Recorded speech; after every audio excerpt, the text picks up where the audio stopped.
Well, first off, I'd like to acknowledge that I live on a dark and young country and pay my respects to the elders past, present and emerging. I extend that respect to all Aboriginal and Torres Strait Islander peoples today. So welcome to the webinar on Indigenous literature, where we'll be covering texts that are suitable for kindergarten and foundation years right up to your grade 6. And as Romy has mentioned, I'm Milhiba and I have 15 years experience as an English teacher, so I'm more than thrilled to be talking about literature with you today. And in this afternoon's session, I'd like it to be practical for you. So often when we go to a book publisher's website, we see a cover and a blurb and we wonder if it's appropriate for our class and our cohort or those individual people and students that we have in mind. So today I want to talk to you about themes and ideas within each of the texts, the font sizes, which often can influence our choices regarding accessibility. And we can also look at what subject areas the text can be linked with. So I'm going to start off with a book called Heroes, Rebels and Innovators. And today I want to be practical and show you inside so you can see within the text rather than, death by PowerPoint. So Romy, is that big enough for you to see there? Yep, that's perfect. And I'll just add in, Mil, as well before you jump on. What I'll do is I'll stop sharing so we can all see you as the okay, brilliant. And if anyone at any point has any questions or any comments, I will be manning the chat. So just type it on in, and I can sort of be that spokesperson for Mil. So by all means, use the chat throughout the whole thing. Perfect. Okay, thanks. Okay, so this is Heroes and Innovators, Rebels and Innovators, Inspiring Aboriginal and Torres Strait Islander People from History by Karen Wild and Jalen Bayumwai. So Karen Wild is from Martu descent and Jalen is from Manamanajali descent. And this book received a Children's Book Council Honours Award for the Eve Powell section. And in that category, these are books that the prime intention is of documenting factual material with consideration given to imaginative presentation, interpretation and variation of style. So this particular one is a hardcover. There are 32 pages and it has an accessible font. I would say I liken it to about a size 14 from a Microsoft sort of Word document. So you sort of now you can probably think about, okay, who is that accessible for in my class, or would I just use it as a teaching resource myself rather than a text per student? So I'm going to show you within the text this afternoon, and I want you to think about how you can incorporate it into your curriculum, your cross-curricular studies, or how you could use it in your library. So just a handy tip, which is always great. There are teacher notes, 11 pages worth of them. How fabulous. And these notes introduce the text, give you some discussion points, notes on the author and illustrator, as well as thematic discussion. So the themes include, and this is where I'm hoping you'll be able to connect it to your curriculum. The themes include honouring people, identity, Aboriginal and Torres Strait Islander lands, languages and cultures, and the impacts of colonisation. There are also cross-curricular activities that focus on science, environment, technology, the English language, literacy and visual arts.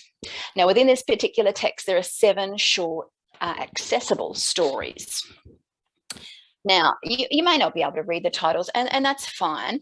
But what I will tell you is that one story is about a drug woman who taught an officer of the First Fleet how to communicate with the Indigenous people. The second story is about a drug man who circumnavigated Australia with Matthew Flinders. The third, a resistance fighter from the Tomajeen people. The fourth story is a Wiradjuri man who rescued dozens of settlers from freezing flood waters. The fifth is about a Torres Strait Islander woman who was awarded the Royal Humane Society's Gold Medal for Bravery. The sixth is about an inventor and author whose image appears on our Australian $50 note. And the seventh short story is about a Wodjuk woman who tried to teach settlers to care for the environment. So probably now you're thinking, well, what year group would this be appropriate for? And I would say between grades 2 to 6, depending on the activities, of course. So let me quickly zip through a small snippet from one of the stories so that you can get a feel for the text.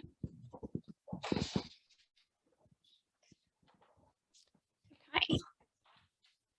And this is called, and it's okay if you can't see it, but wonder if I can just push it ahead so you can just see that how much text is on the page, and then generally there's quite a sizable illustration that goes with it, okay?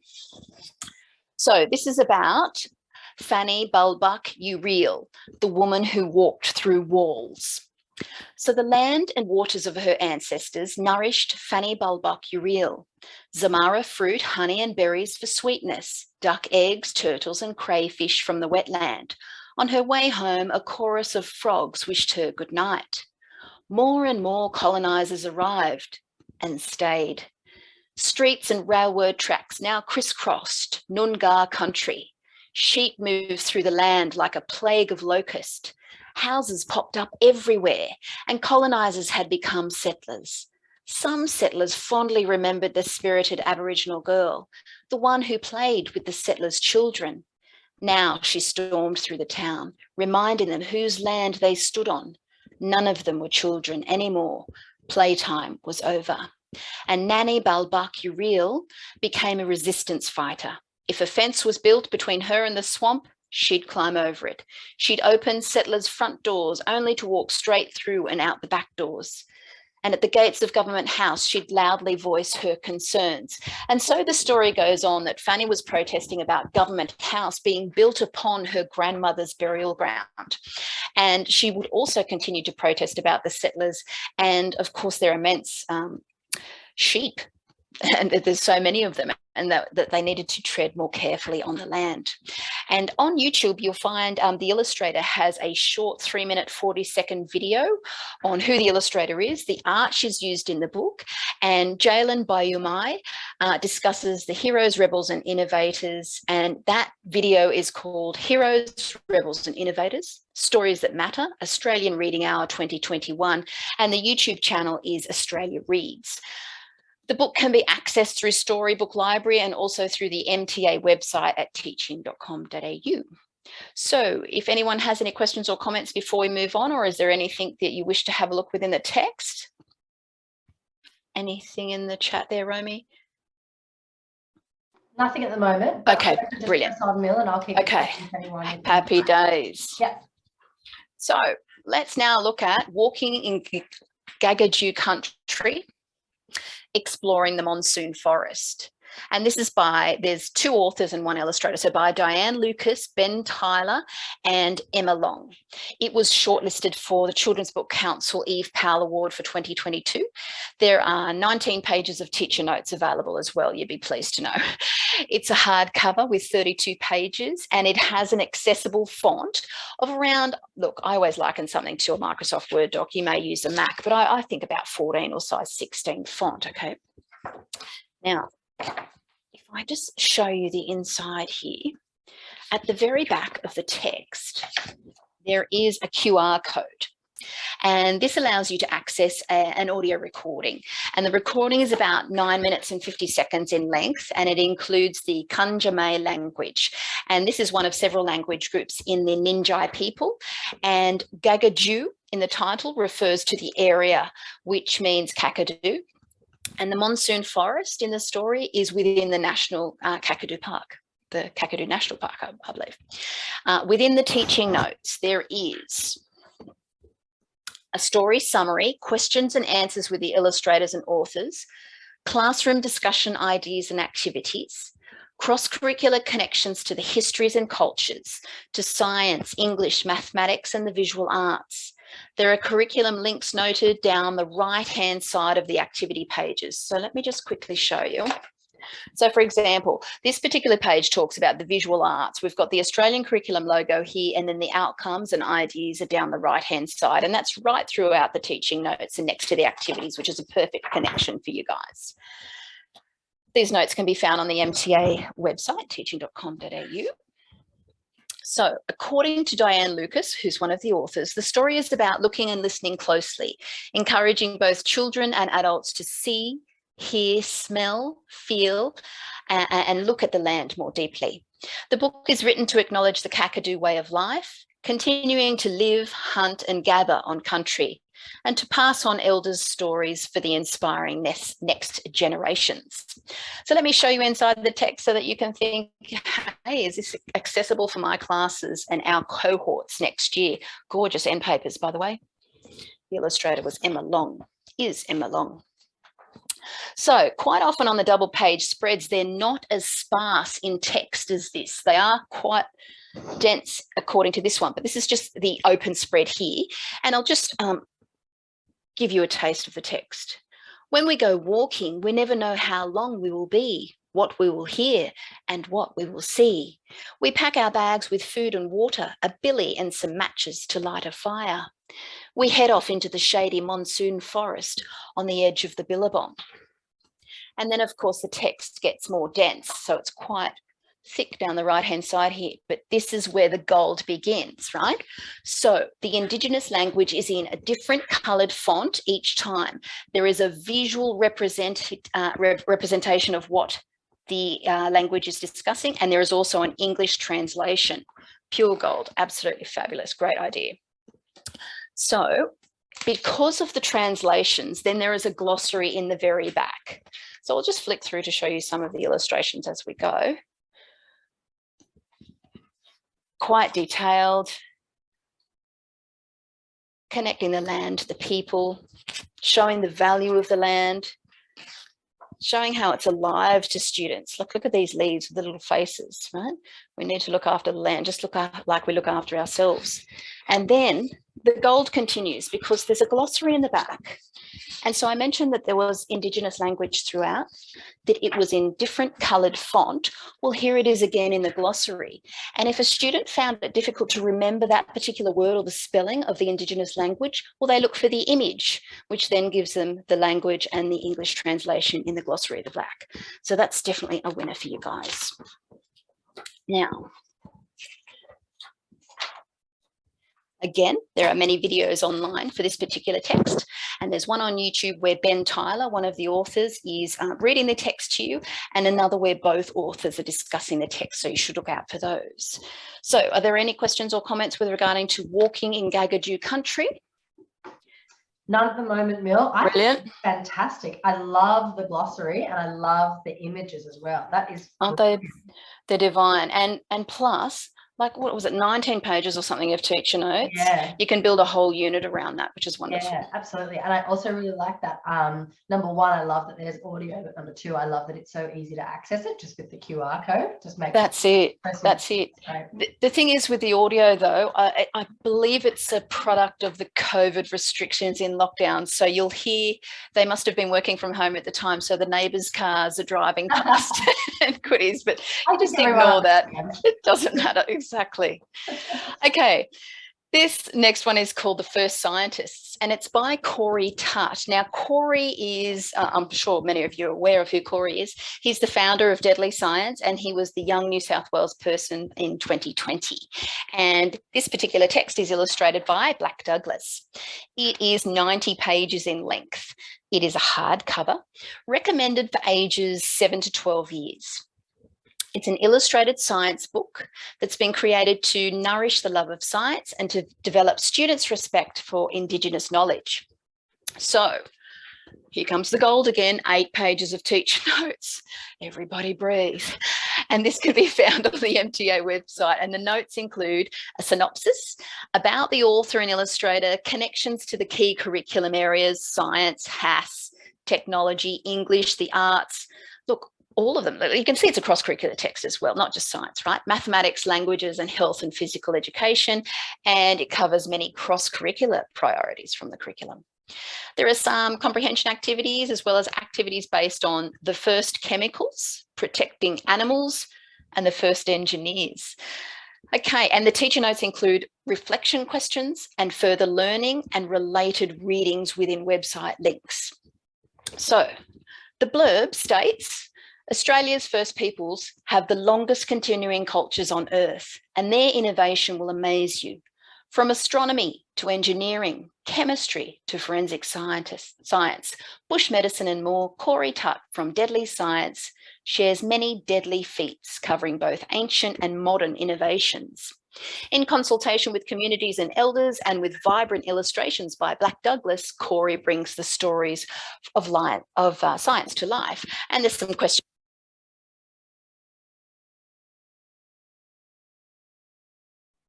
Well, Mill, I think you've clicked something. You've clicked something because you've lost your sound.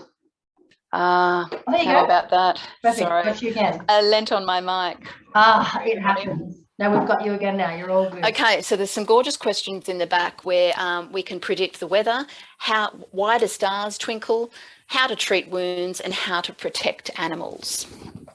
So let's have a look inside, and we'll flick to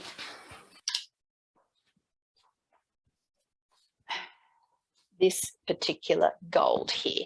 Now, it's a complete map of Australia. It's divided up into regions of different Indigenous communities, right? So it's the Australian Institute of Aboriginal and Torres Strait Islander Studies map, and the map attempts to represent the language, social and national groups and nation groups of Aboriginal Australia. It shows only the general locations of larger groupings of people, which may include clans, dialects or individual languages in a group. It used published resources from the 18th century to 1994. It's not intended to be exact, nor are the boundaries fixed. It is not suitable for native title or other land claims. But in saying that, you can find what communities are within your own region and the names of the Indigenous communities. And if you needed to reach out to those people, I'm sure they would be inspired to help educate our children. Your goal, that one. Then after that one, we had, I'll just show you the contents page. So we talk about in this text the first astronomers, the first engineers, the first forensic scientists, the first chemists, the first land managers, and the first ecologists.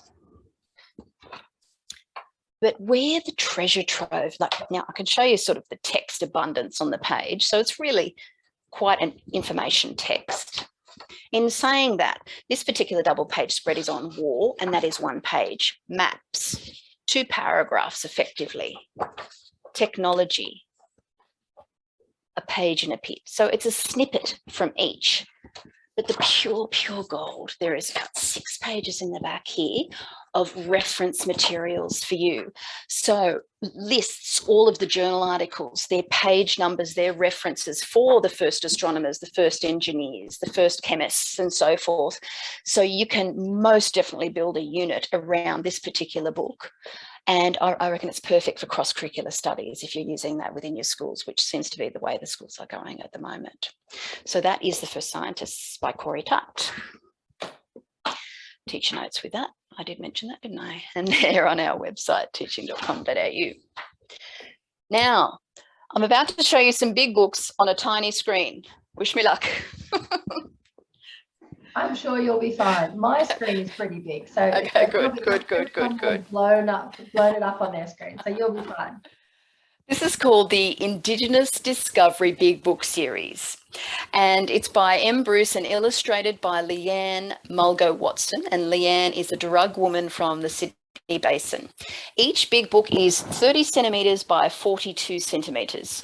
So within your classroom, you would need to be sitting at a wing chair or have a big book stand with you, a book stand, in order to help yourself maneuver through the book because they're quite big. But in saying that, it's accessible then for reading groups, isn't it? Or to have it at the front of the class when the class is sitting there and reading through the story with you. So this particular series is award-winning, would you believe? This year at the Educational Publishing Awards, the Indigenous Book Series won Primary School Teaching Resource for 2022, and we were absolutely thrilled about that. And the series invites students to further understand Indigenous Australian artwork and cultural meta-language. The purpose of this series is to introduce early concepts to children and to help extend their vocabulary and allow more awareness around Indigenous artwork styles. Across the series, primary students are introduced to Australian animals that may not always be represented within texts. insects such as wobbegongs and brolgas, blue-ringed octopus, the cassowary and the snapperfish. The introduction of quandong seeds, the jacaranda and other species can lead to further class investigation around Australian flora. The rhyming, I know you want to have a look inside, but you know how teachers just don't shut up sometimes? Sorry about that. The rhyming text can be used to promote patterns in both spoken and written language, and students will be able to broaden their bank of Australian flora and fauna vocabulary. Also, please note that the inside back cover of each big book, in 4 out of the 5 texts, shows Leanne Mulgo Watson, and it introduces some derived language from her Aboriginal community. For example, the comment that the artist makes within Under the Sea is, "My favourite illustration in this book is the gawurra, the whale, because I love to hear the gawurra sing." And on the inside back cover of our book called Colours, Watson describes a childhood experience and memory.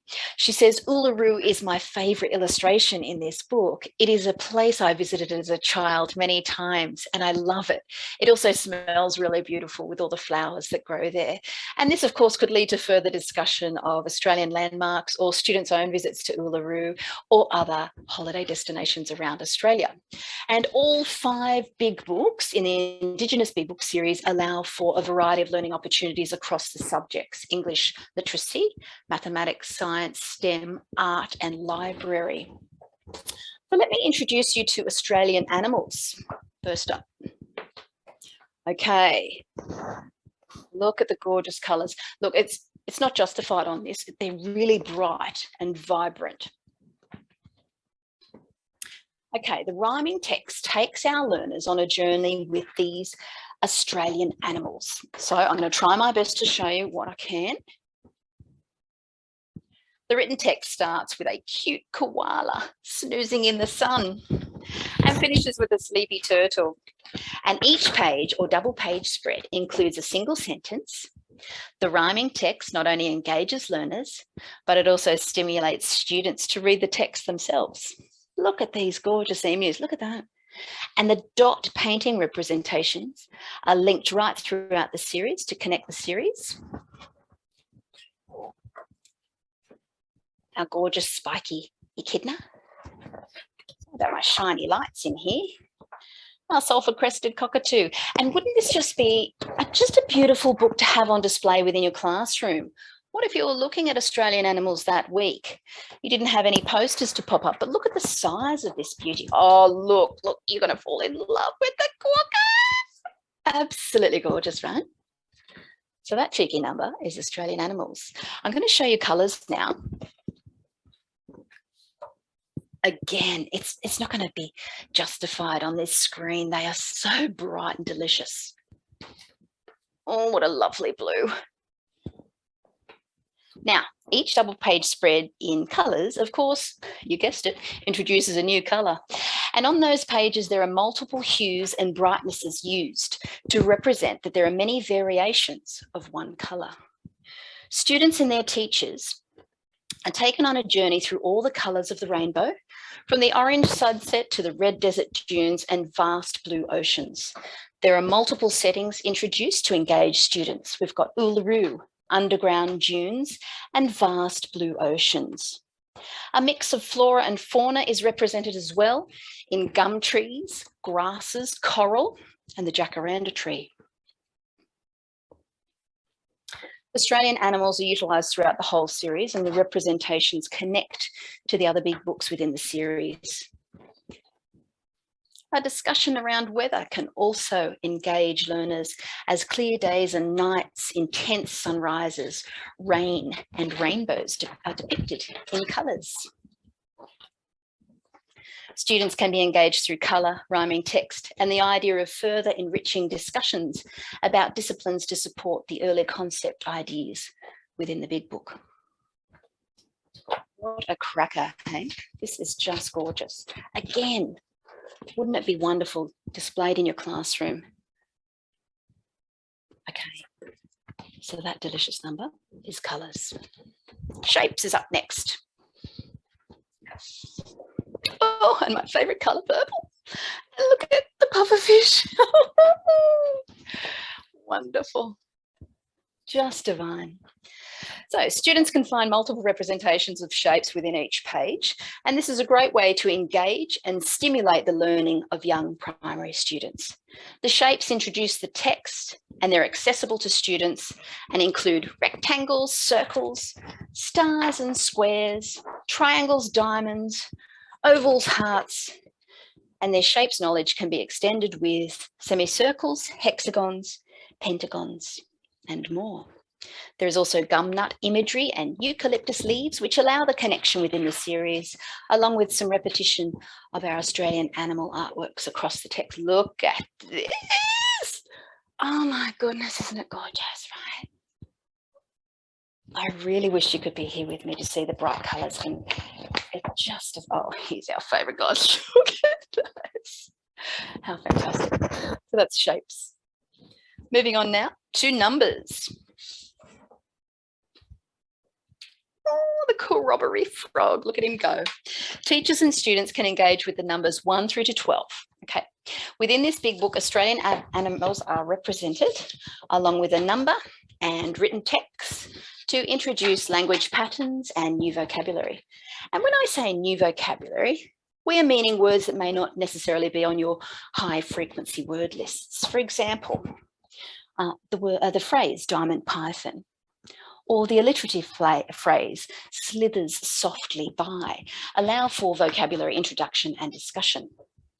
Students are invited to interact with the text and count the thirsty magpies, the greedy galahs, the dancing brolgas, and more. Engagement is stimulated through the interaction with the book, through the students counting the different Australian animals and flora. And here's the wobbegong. Just delightful, aren't they? Don't you love the contrast of the background and the images? And so we have some gorgeous crocodiles, the delicious corroboree frog, and the lovely brolgas, and many more. Last but certainly not least, we have Under the Sea.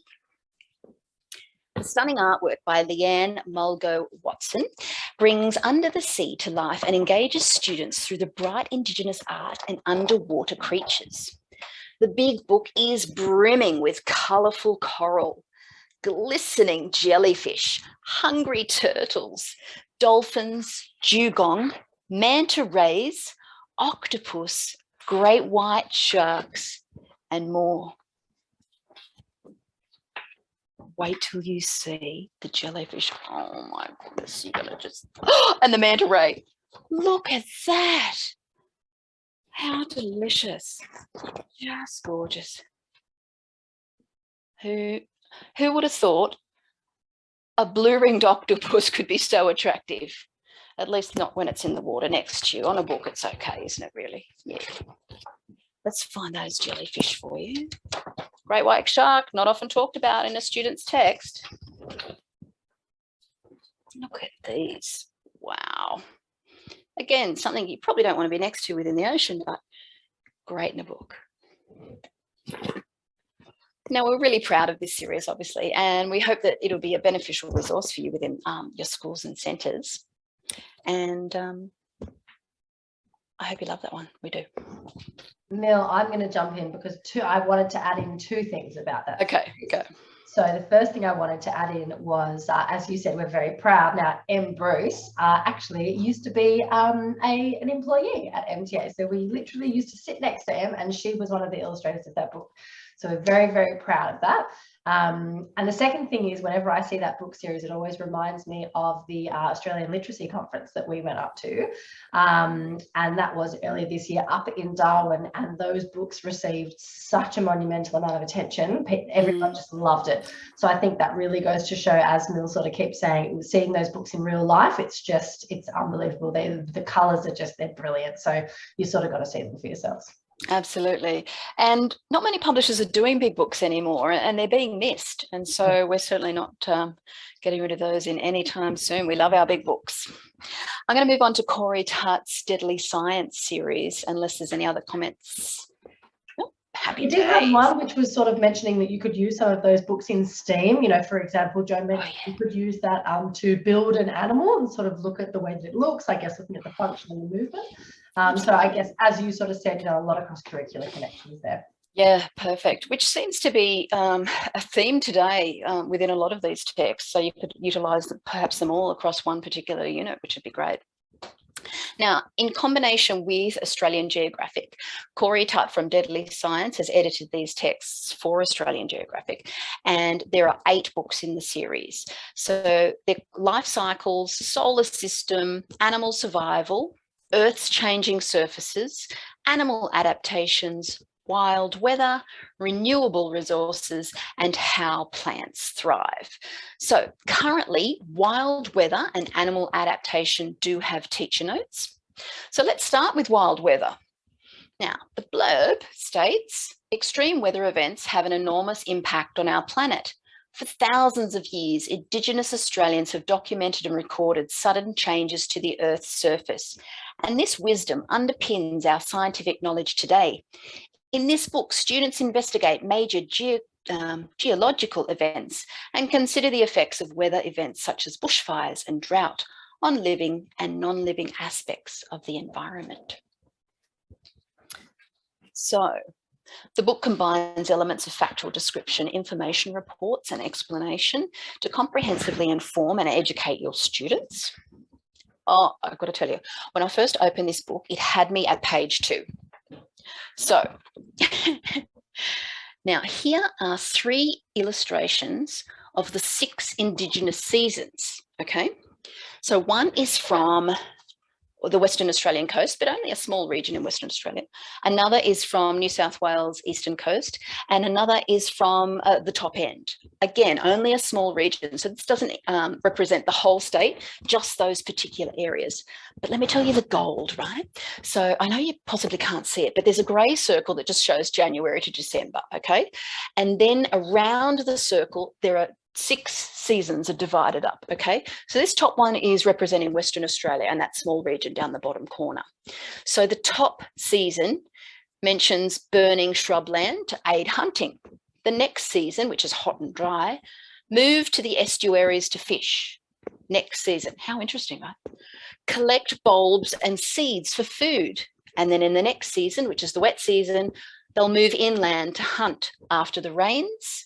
And then this season here, hunt emus, possums, and kangaroos. And then the final season, some groups move to the coast to catch frogs, tortoises, and crayfish. And so the seasons rotate much like our own, okay? And then, would you imagine, like, they're so vastly different in the different states and obviously in the different regions. So the next one's even more different, where this is the New South Wales coastal area. So there's a hot, dry season here, and they mention it's time for of the kangaroo, but eating meat is forbidden. And the light wood blooms. In the next season, it's time of the quoll, and the lily-pilly fruit ripens and falls. In the cold season, it's time of the echidna. Eating shellfish is forbidden, and forest red gum flowers. Next season, which is only a small one, they even vary in length in the different regions. So the time of the lyrebird, and east-facing shelters are built. And then the time of the flying fox and the waratah flowers. And in the wet season, it's the time of the eel, and the coastal mile blooms, and the fish are abundant. How wonderful, right? It had me at page 2, this one. What a corker.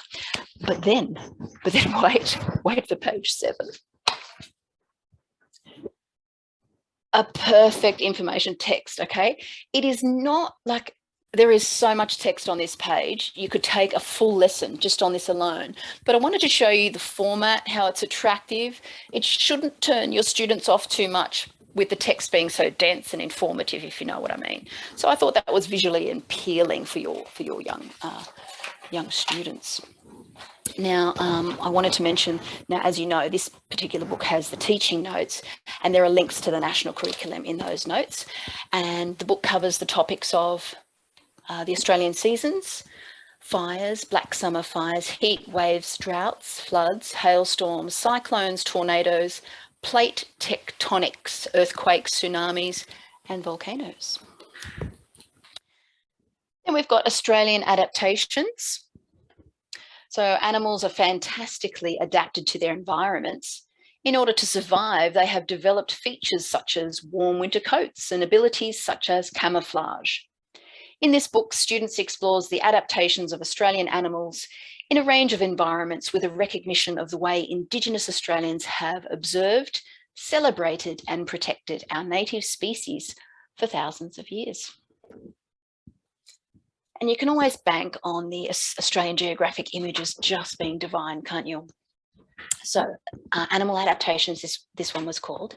So obviously the contents would then include adaptations, physical features, defense tactics, poison and venom, seasonal changes, working together, life in the dark, extreme weather, cane toad case studies, just in case you were missing those, rainforest, ocean, deserts, grasslands, alpine areas, and good old cities.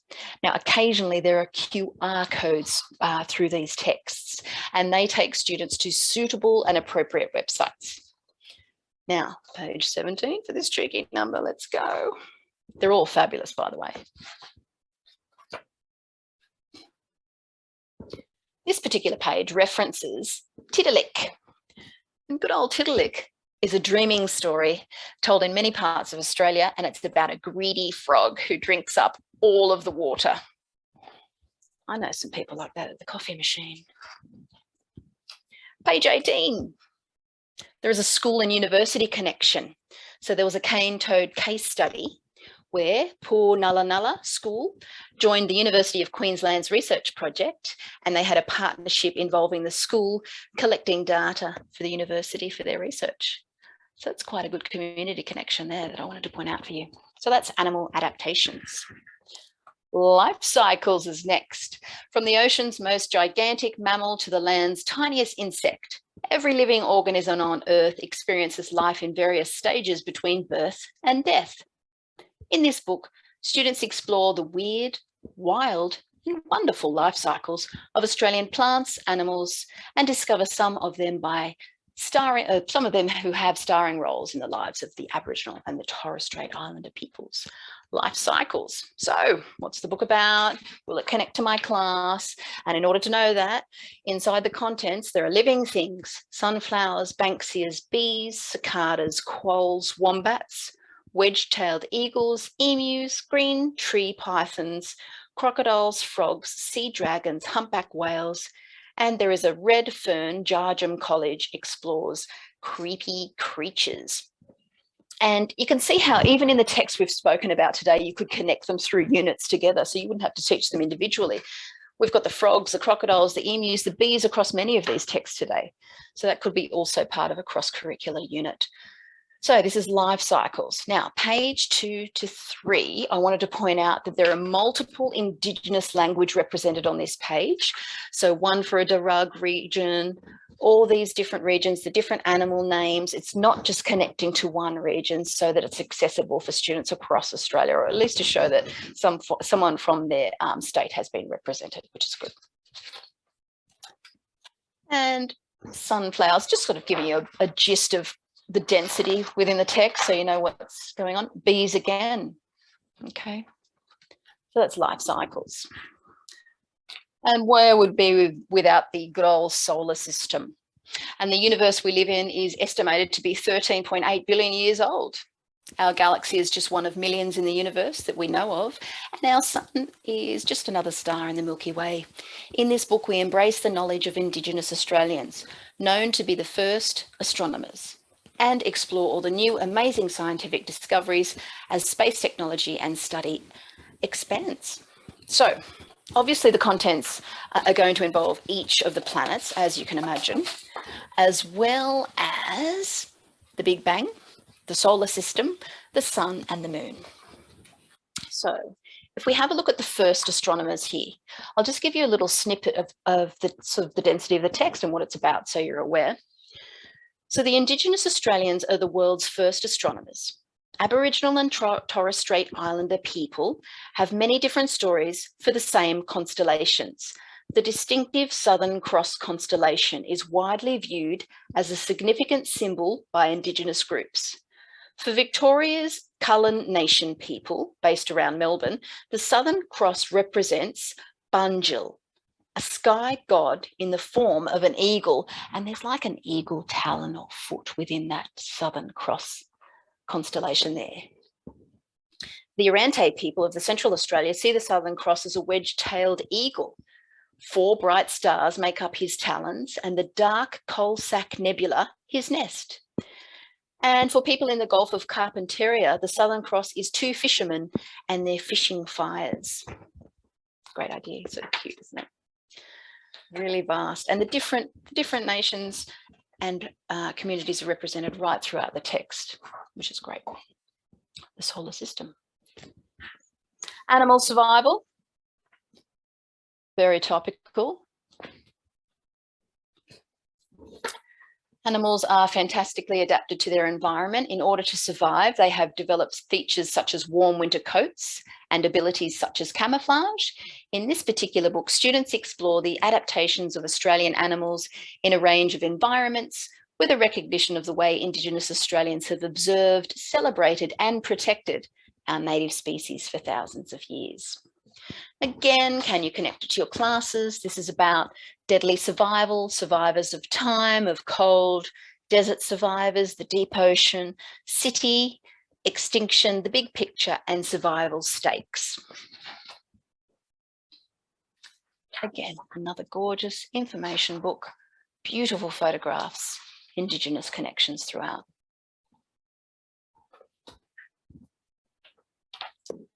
There's 8 in the series. We have 3 to go, and this particular one is Earth's changing surfaces. And on any given day, the Earth is changing with floods, earthquakes, droughts, and storms occurring with ever-increasing power and volume. Climate change has altered our lives forever, and this book will not only show you how it happens, but also help you understand its impact on our precious planet. The ground we're standing on has so much to teach us, so let's take the time to listen to what it has to tell us. It's a good blurb, hey? Okay, so what's this book about, and can I connect it to my class? So the contents are about inside the Earth, supercontinents, changing rocks, sedimentary rocks, metamorphic rocks, Aussie rocks, soil formation, volcanoes, droughts, floods, fires, tsunamis, deforestation, and water. No doubt you can listen to and connect the different books today in the series that we've been talking about, the different themes.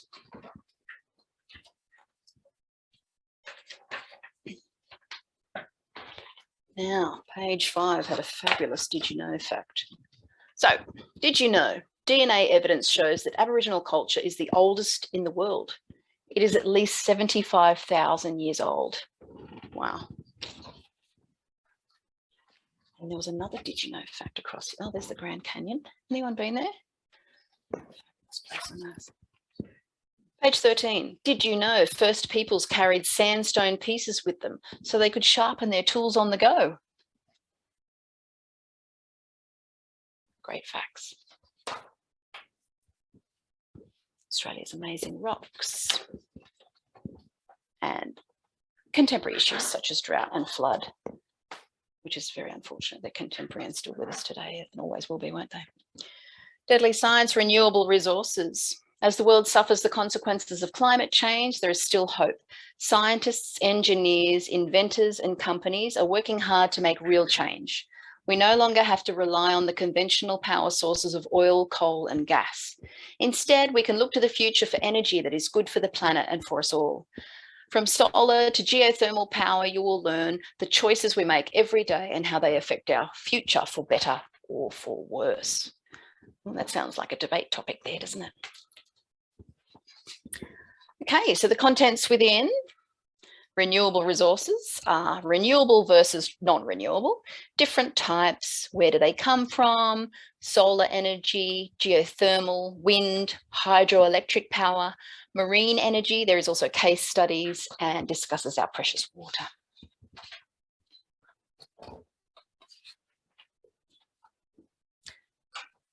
Now, there's quite an interesting image of a solar farm on page 14, which is so huge.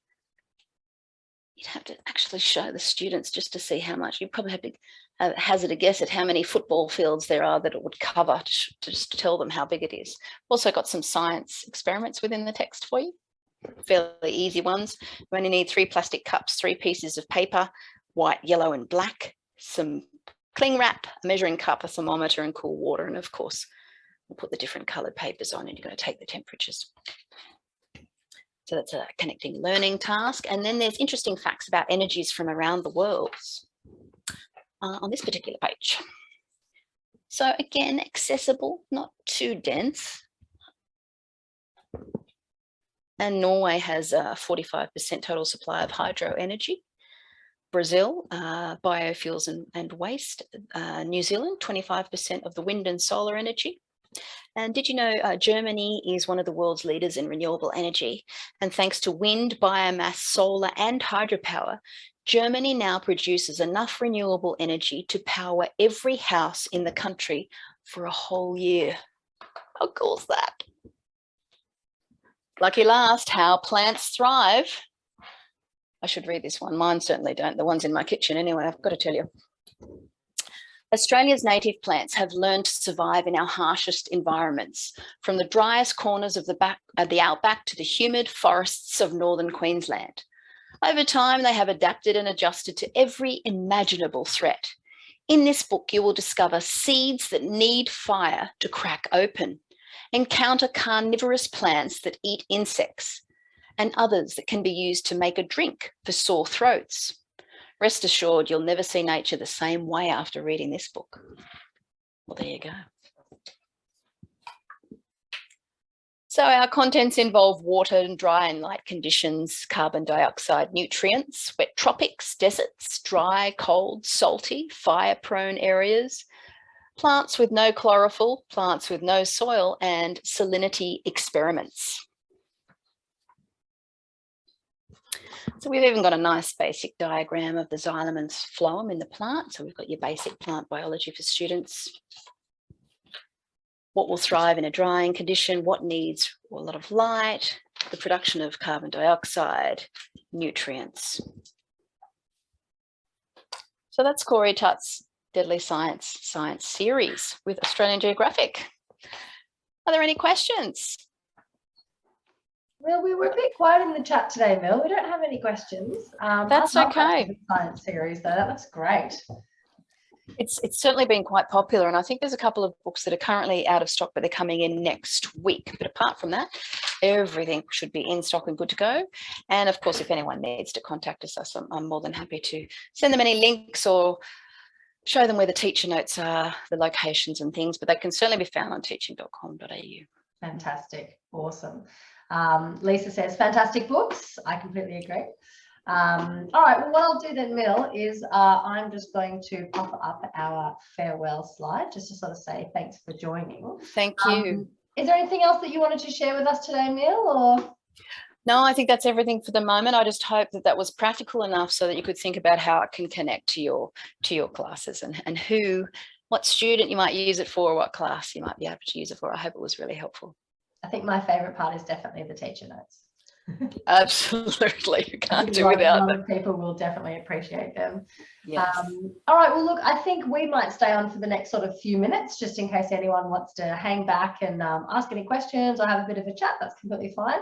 But otherwise, thank you so much for joining. You can see on the top of the screen, as Mel sort of mentioned, we are MTA, and the website that you can go to is teaching.com.au. And if you have heard of Whooshka, it is our digital reading platform, and we have over 1,000 books, leveled books, decodable books. So by all means, if you'd like to have a little bit of a look at that, please reach out. But otherwise, thank you so much for joining us. You will all receive an email at some point tomorrow with a recording of this session, and just with some information about Mel's book, some links and all that type of stuff. Yep, Tennille has popped in our website in the chat there, so please reach out if you need to. But otherwise, thank you for joining us. And if you'd like to have a chat, or if you'd like to ask any questions, just take yourselves off mute or type something in the chat. Thanks very much. And thank you so much, Mel, for joining us. No problem. Have a great afternoon, everybody. Thanks, everyone.